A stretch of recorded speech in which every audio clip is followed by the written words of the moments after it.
तो welcome back to my channel अनथांड sir. तो आज के वीडियो में हम लोग जानेंगे James English school class 3 Hindi व्याकरण बुक पे का लेसन नंबर 1 भाषा।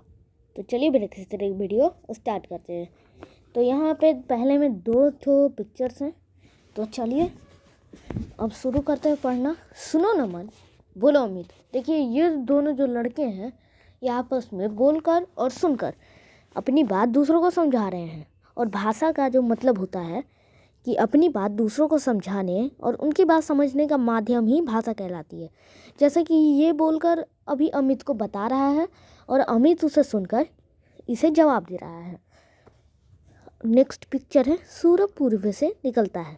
ये जो यहाँ जो माँ है ये अपनी बेटी को बोलकर बता रही है कि ये लिखना है और उसकी जो बेटी है वे उसे सुनकर लिख रही है। तो आगे हम लोग पढ़ते हैं। बच्चों, पहले चित्र में आपने देखा 2 लड़के आपस में बोलकर और सुनकर एक दूसरे को अपनी बात समझा रहे हैं। दूसरे चित्र में माँ पढ़कर अपनी बेटी को कुछ बता रही है और बेटी उसे सुनकर लिख रही है। इस प्रकार हम अपने मन की बात दूसरों को बताने के लिए बोलकर या लिखकर समझते हैं और वे सुनकर और पढ़कर हमारे मन की बात समझते हैं। यही भाषा है। अपनी बात दूसरों को समझाने और उनकी बात समझने का माध्यम ही भाषा कहलाती है। अब यहाँ देखते हैं हम लोग भाषा के रूप। जो भाषा के रूप हैं उन्हें अब देखेंगे। भाषा के कितने रूप होते हैं? 2 रूप। पहला मौखिक भाषा, दूसरा लिखित भाषा। पहला मौखिक भाषा, बोलकर अपनी बात दूसरों को कहना और दूसरों की बात सुनकर समझना भाषा का मौखिक रूप कहलाता है। रेडियो, टीवी, भाषण, गीत आदि मौखिक भाषा के उदाहरण हैं।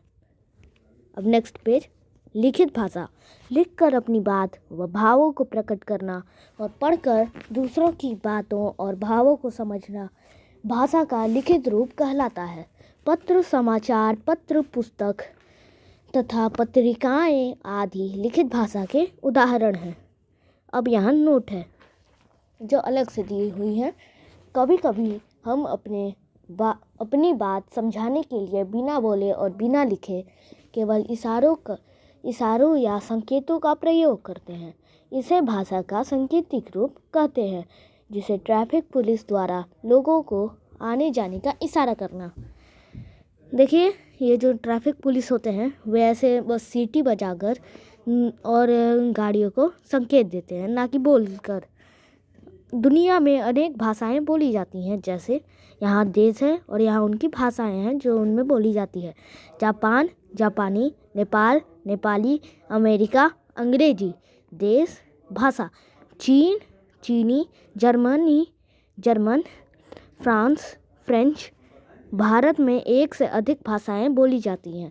जैसे राज्य, यहाँ पे राज्य दिए हैं और यहाँ पे भाषा। महाराष्ट्र मराठी, गुजरात गुजराती, राज्य भाषा। पंजाब पंजाबी, केरल मलयालम। परंतु हमारी राष्ट्रभाषा हिंदी पूरे देश में बोली और समझी जाती है। अब नेक्स्ट लिपि। यहाँ पर अब लिपि हम लोग समझते हैं। प्रत्येक भाषा में लिखने के लिए कुछ चिन्ह बनाए गए हैं जिसे लिपि कहते हैं। हिंदी तथा भारत की अधिकतर भाषाएं देवनागरी लिपि में लिखी जाती है। भारत की कुछ प्रमुख भाषाओं एवं उनकी लिपियों के नाम इस प्रकार हैं।